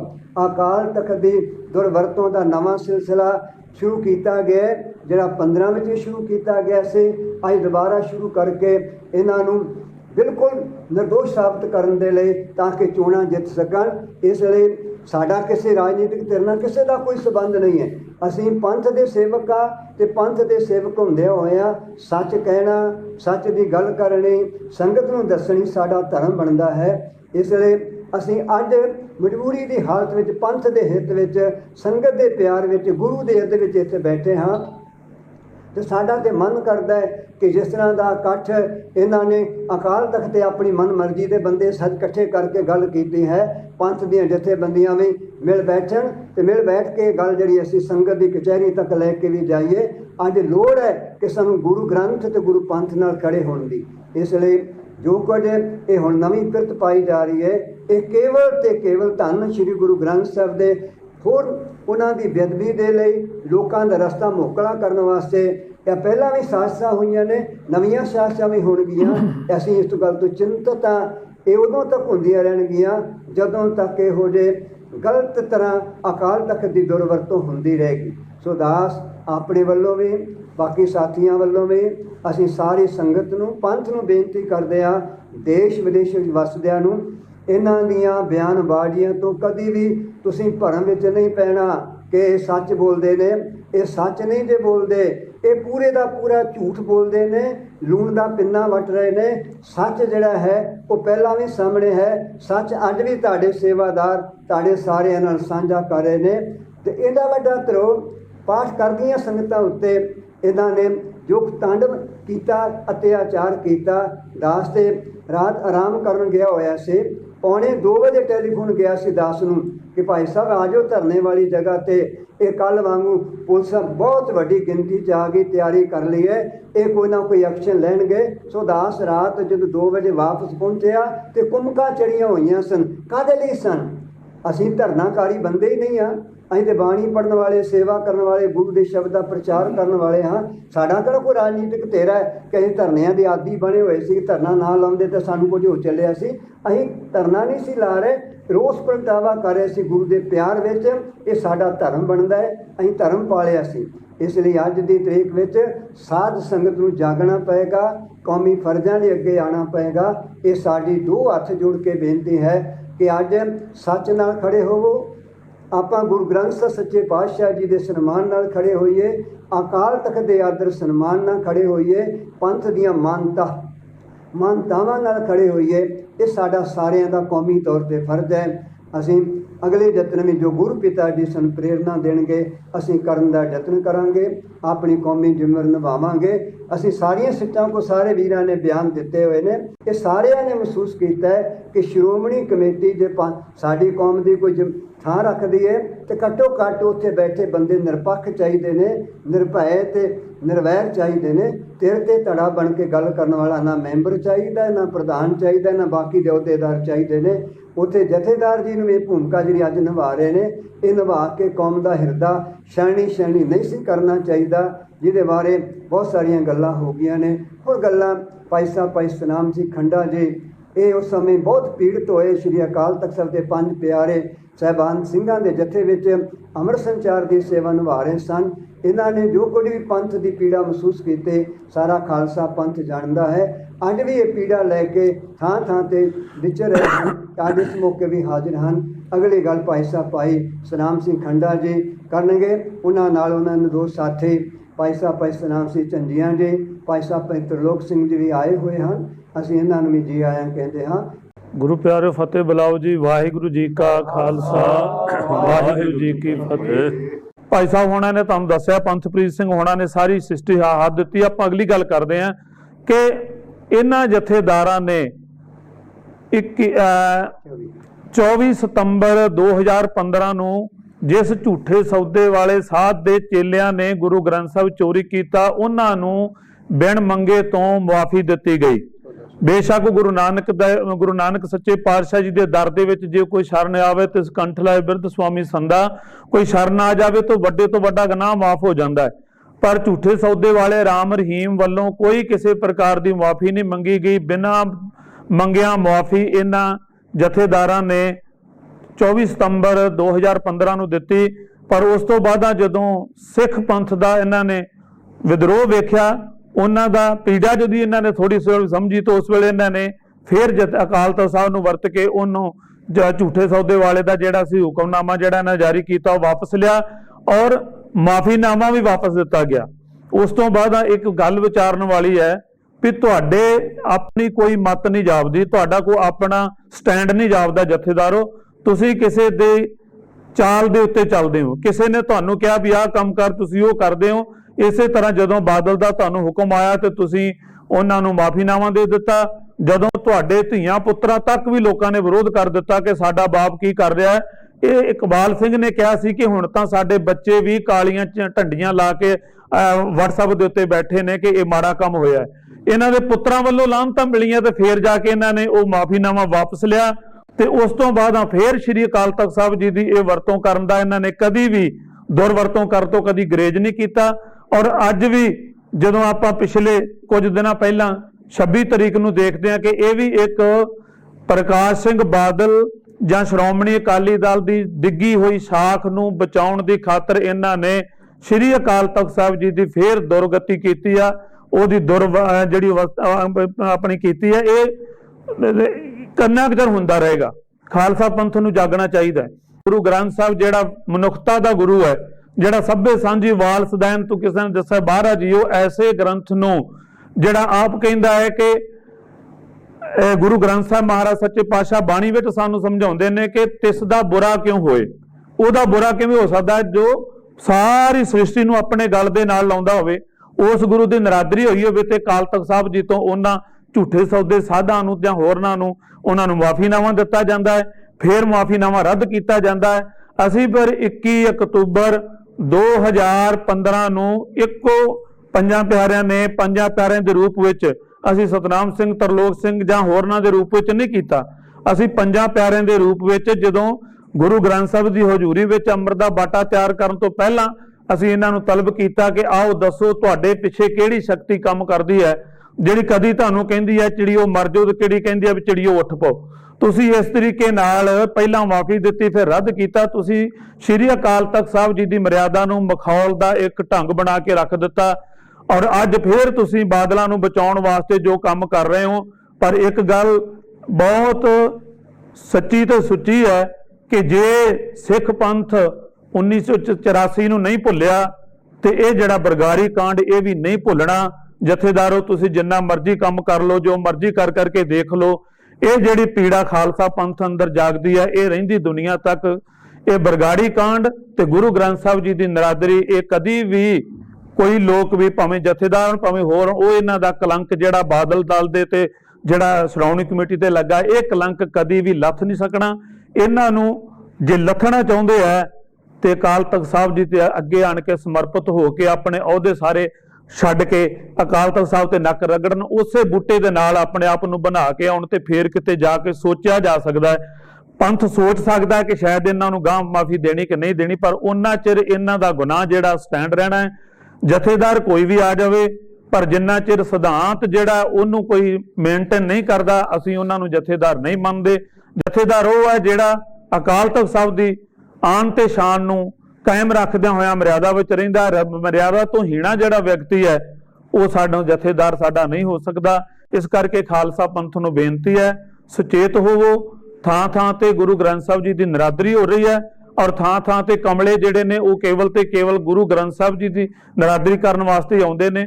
ਹੋਰ ਉਹਨਾਂ ਨੂੰ ਨਾ ਮੰਦਿਰ ਦਿਸਦਾ ਹੈ, ਨਾ ਮਸਜਿਦ ਦਿਸਦੀ ਹੈ, ਨਾ ਕੋਈ ਗਿਰਜਾ ਘਰ ਦਿਸਦਾ ਹੈ, ਨਾ ਕਿਸੇ SSP ਦਾ ਦਫ਼ਤਰ ਦਿਸਦਾ, ਨਾ ਕਿਸੇ CM ਦਾ ਜਾਂ ਕਿਸੇ PM ਦਾ, ਕਿਸੇ ਦਾ ਵੀ ਘਰ ਉਹਨਾਂ ਨੂੰ ਨਹੀਂ ਦਿਸਦਾ। ਕੇਵਲ ਤੇ ਕੇਵਲ ਗੁਰੂ ਨਾਨਕ ਦੇ ਘਰ ਦੇ ਵਿੱਚ ਆਣ ਕੇ ਗੁਰੂ ਗ੍ਰੰਥ ਸਾਹਿਬ ਜਿਹੜਾ ਉਹ ਗੁਰੂ ਹੈ ਜਿਹੜਾ ਨਾ ਪਾੜਿਆਂ ਨਾ ਸਾੜਿਆਂ, ਉਹ ਕਦੀ ਖਤਮ ਹੋਣ ਵਾਲਾ ਨਹੀਂ, ਕਿਉਂਕਿ ਸ਼ਬਦ ਅਵਤਾਰ ਹੈ ਤੇ ਸ਼ਬਦ ਜਿਹੜਾ ਹੈ ਉਹ ਜਿੰਨਾ ਚਿਰ ਸੰਸਾਰ ਦੇ ਵਿੱਚ ਦੁਨੀਆ ਰਹਿਣੀ, ਉਹਨਾਂ ਚਿਰ ਸ੍ਰੀ ਗੁਰੂ ਗ੍ਰੰਥ ਸਾਹਿਬ ਮਹਾਰਾਜ ਸੱਚੇ ਪਾਤਸ਼ਾਹ ਅਟਾਲੀ ਰਹਿਣਾ ਹੈ। ਇਸ ਕਰਕੇ ਖਾਲਸਾ ਪੰਥ ਸੁਚੇਤ ਹੋਵੇ। ਜੋ ਵੀ ਗੁਰਸਿੱਖ ਪਿਆਰਿਆਂ ਨੇ ਤੁਹਾਡੇ ਨਾਲ ਸਾਂਝੇ ਆਪਣੇ ਵਿਚਾਰ ਸਾਂਝੇ ਕੀਤੇ ਨੇ, 10 ਵੱਲੋਂ ਵਿਚਾਰ ਸਾਂਝੇ ਹੋਏ ਨੇ, ਆਓ ਆਪਾਂ ਸਾਰੇ ਪੰਥ ਨੂੰ ਸੰਭਾਲਣ ਦਾ ਯਤਨ ਕਰੀਏ। ਭੁੱਲਾਂ ਚੁੱਕਾਂ ਦੀ ਖਿਮਾ। ਵਾਹਿਗੁਰੂ ਜੀ ਕਾ ਖਾਲਸਾ, ਵਾਹਿਗੁਰੂ ਜੀ ਕੀ ਫਤਿਹ। ਇੱਕ ਗੱਲ ਮੈਂ ਹੋਰ ਕਹਿਣੀ ਚਾਹਣਾ ਕਿ DIG ਖੱਟੜਾ ਜੀ ਨੇ ਜੋ ਜਦੋਂ ਜਿਸ ਦਿਨ 25 ਅਕਤੂਬਰ ਨੂੰ ਇੱਥੇ ਜੋ ਬਾਈਬਲ ਕਲਾਂ ਗੋਲੀकांड ਦੇ ਵਿੱਚ ਜਿਹੜੇ ਸਿੰਘ ਸ਼ਹੀਦ ਹੋਏ ਸੀ, ਉਹਨਾਂ ਦਾ 25 ਅਕਤੂਬਰ ਨੂੰ ਜਦੋਂ ਉਹਨਾਂ ਦਾ ਸੀਗਾ ਅੰਤਮ ਅਰਦਾਸ ਸੀਗੀ, ਉਹ ਸਮਾਗਮ ਸੀਗਾ, ਉਦੋਂ ਇੱਕ ਦਿਨ ਪਹਿਲਾਂ 24 ਦੀ ਰਾਤ ਨੂੰ ਸਾਨੂੰ ਰਾਤ ਨੂੰ ਕਾਫੀ ਸਿੰਘਾਂ ਨੂੰ ਮਤਲਬ ਉਸ ਵੇਲੇ ਪੁਲਿਸ ਲਾਈਨ ਫਰੀਦਕੋਟ ਵਿਖੇ ਬੁਲਾਇਆ ਸੀਗਾ। ਉੱਥੇ ਇਹ DIG ਖੱਟੜਾ ਜੀ ਵੀ ਸੀਗੇ, ਉਸ ਵੇਲੇ ਦੇ SSP ਸੁਖਵਿੰਦਰ ਸਿੰਘ ਮਾਨ ਵੀ ਸੀ ਤੇ ਹੋਰ ਵੀ ਪੁਲਿਸ ਅਫਸਰ ਸੀਗੇ। ਤੇ ਸਾਨੂੰ ਉਸ ਵੇਲੇ ਬੁਲਾਇਆ ਇਸ ਮਕਸਦ ਨਾਲ ਗਿਆ ਸੀਗਾ ਵੀ ਸ਼ਾਇਦ ਸਾਨੂੰ ਵੀ ਇੰਝ ਲੱਗਦਾ ਸੀ ਵੀ ਸ਼ਾਇਦ ਇਹਨਾਂ ਕੋਲੇ ਕੋਈ ਹੋਰ ਸਬੂਤ ਹੋਣਗੇ ਰੁਪਿੰਦਰ ਤੇ ਜਸਵਿੰਦਰ ਦੇ ਖਿਲਾਫ। ਤੇ ਇਹਨਾਂ ਨੇ ਇਸ ਮੈਸੇਜ ਵੀ ਇਸ ਢੰਗ ਨਾਲ ਸਾਨੂੰ ਲਾਇਆ ਸੀਗਾ ਵੀ ਆਜੋ, ਉਹ ਤਾਂ ਮੰਨੇ ਹੋਏ ਨੇ ਤੇ ਸਾਡੇ ਕੋਲੇ ਹੋਰ ਵੀ ਸਬੂਤ ਹੈਗੇ ਨੇ ਤੇ ਤੁਸੀਂ ਆ ਕੇ ਦੇਖ ਲਵੋ। ਅਸੀਂ ਕਾਫੀ ਸਿੰਘ ਜਿਨ੍ਹਾਂ ਵਿੱਚ ਭਾਈ ਗੁਰਨੇਕ ਸਿੰਘ ਜੀ ਤੇ ਹੋਰ ਜਿਹੜੇ ਸਿੰਘ ਵੀ ਸੀਗੇ ਸਾਡੇ ਨਾਲ, ਅਸੀਂ 24 ਦੀ ਰਾਤ ਨੂੰ ਪੁਲਿਸ ਲਾਈਨ ਫਰੀਦਕੋਟ ਉੱਥੇ ਗਏ ਸੀਗੇ। ਉੱਥੇ DIG ਖੱਟੜਾ ਤੇ ਆਪਣੇ ਸੁਖਵਿੰਦਰ ਸਿੰਘ ਮਾਨ SSP ਇਹ ਸਾਰੇ ਮਤਲਬ ਉੱਥੇ ਸੀਗੇ। ਇਹਨਾਂ ਨੇ ਉੱਥੇ ਕਾਫੀ ਚਿਰ ਸਾਨੂੰ ਬਿਠਾਇਆ, ਪਰ ਇਹਨਾਂ ਕੋਲੇ ਕੋਈ ਸਬੂਤ ਨਹੀਂ ਸੀ। ਸਿਰਫ ਇਹ ਪਾਣੀ ਗੰਧਾਲਦੇ ਰਹੇ, ਇੱਧਰ ਉੱਧਰ ਦੀਆਂ ਗੱਲਾਂ ਕਰਦੇ ਰਹੇ ਵੀ ਇਹ ਦੋਸ਼ੀ ਨੇ ਜੀ, ਆ ਇੱਦਾਂ ਜੀ। ਤੇ ਉਸ ਵੇਲੇ ਜਿਹੜੀ ਮੈਂ ਇੱਕ ਹੋਰ ਗੱਲ ਕਹਿ ਦਿਆਂ ਕਿ ਜਿਹੜਾ ਇਹ ਅੱਜ ਕਹਿ ਰਿਹਾ ਹੈਗਾ ਵੀ ਇਹ ਰੁਪਿੰਦਰ ਜਸਵਿੰਦਰ ਪੰਥਪ੍ਰੀਤ ਦੇ ਚੇਲੇ ਨੇ, ਉਸ ਵੇਲੇ ਇਸ DIG ਖੱਟੜਾ ਨੇ ਇਹ ਸਿੱਧ ਕਰਨ ਦੀ ਕੋਸ਼ਿਸ਼ ਕੀਤੀ ਕਿ ਰੁਪਿੰਦਰ ਜਸਵਿੰਦਰ ਜਿਹੜੇ ਆ ਪੰਥਪ੍ਰੀਤ ਦੇ ਵਿਰੁੱਧ ਨੇ। ਉਸ ਵੇਲੇ ਸਾਨੂੰ ਇਹ ਕਹਿਣ ਦੀ ਕੋਸ਼ਿਸ਼ ਕੀਤੀ, ਇਹਨੇ ਇੱਕ ਰਿਕਾਰਡਿੰਗ ਸਾਨੂੰ ਸੁਣਾ ਕੇ, ਤਾਂ ਉਸ ਵੇਲੇ ਇਹਦਾ ਇਹ ਜ਼ੋਰ ਲੱਗ ਰਿਹਾ ਸੀਗਾ। ਜਦੋਂ ਇਹਨਾਂ ਨੇ ਸਾਨੂੰ ਇੱਦਾਂ ਬੁਲਾ ਕੇ ਉਸ ਤੋਂ ਬਾਅਦ ਅਸੀਂ ਰਾਤ ਨੂੰ CS ਸਟਾਫ ਦੇ ਵਿੱਚ ਜਾ ਕੇ ਰੁਪਿੰਦਰ ਸਿੰਘ ਨੂੰ ਜਾ ਕੇ ਮਿਲੇ। ਉਹਨੇ ਸਾਰੀ ਸਟੋਰੀ ਜਿਹੜੀ ਆ ਜੋ ਘਟਨਾਕ੍ਰਮ ਸੀ, ਕੁਝ ਭੁਲੇਖੇ ਸੀ, ਉਹ ਵੀ ਉਹਨਾਂ ਜਦੋਂ ਕਲੀਅਰ ਕੀਤੇ। ਉਸ ਤੋਂ ਬਾਅਦ ਫਿਰ ਜਿਹੜਾ ਅਗਲੇ ਦਿਨ ਤੋਂ ਜਿਹੜਾ ਹੈਗਾ ਉਹ ਹੋਰ ਵੀ ਸੰਗਤਾਂ ਨੇ ਵਿਰੋਧ ਸ਼ੁਰੂ ਕੀਤਾ। ਸੰਗਤ ਤਾਂ ਪਹਿਲੇ ਦਿਨ ਤੋਂ ਹੀ ਵਿਰੋਧ ਕਰ ਰਹੀ ਸੀ, ਪਰ ਉਹ ਜਦੋਂ ਪਤਾ ਲੱਗ ਗਿਆ ਵੀ ਇਹਨਾਂ ਕੋਲੇ ਕੋਈ ਸਬੂਤ ਨਹੀਂ ਹੈ ਔਰ ਬਿਲਕੁਲ ਜੋ ਬੋਲ ਰਹੇ ਆ ਝੂਠ ਬੋਲ ਰਹੇ ਆ, ਉਹ ਸਾਰਾ ਕੁਝ ਜਦੋਂ ਕਲੀਅਰ ਹੋ ਗਿਆ ਫਿਰ ਸੰਗਤਾਂ ਨੇ ਵੱਡੀ ਪੱਧਰ ਤੇ ਇਹਨਾਂ ਦਾ ਵਿਰੋਧ ਕੀਤਾ ਤੇ ਇਹਨਾਂ ਨੂੰ ਅਖੀਰ ਜਿਹੜਾ ਰੁਪਿੰਦਰ ਜਸਵਿੰਦਰ ਨੂੰ ਛੱਡਣਾ ਪਿਆ। ਤੇ ਇੱਕ ਸਵਾਲ ਉਠਾਉਣਾ ਵੀ ਜੇ ਉਸ ਵੇਲੇ ਸੰਗਤ ਵਿਰੋਧ ਨਾ ਕਰਦੀ ਤਾਂ ਕੀ ਰੁਪਿੰਦਰ ਜਸਵਿੰਦਰ ਨੂੰ ਹੀ ਦੋਸ਼ੀ ਮੰਨ ਕੇ ਫੈਲ ਬੰਦ ਹੋ ਜਾਣੀ ਸੀਗੀ? ਫਿਰ ਕੀ ਇਹ ਜਾਂਚ ਡੇਰਾ ਸੱਚਾ ਸੌਦਾ ਤੱਕ ਪਹੁੰਚਣੀ ਸੀਗੀ? ਕੀ ਉਹਨਾਂ ਦੇ ਪ੍ਰੇਮੀਆਂ ਤੱਕ ਇਹ ਪਹੁੰਚਣੀ ਸੀਗੀ?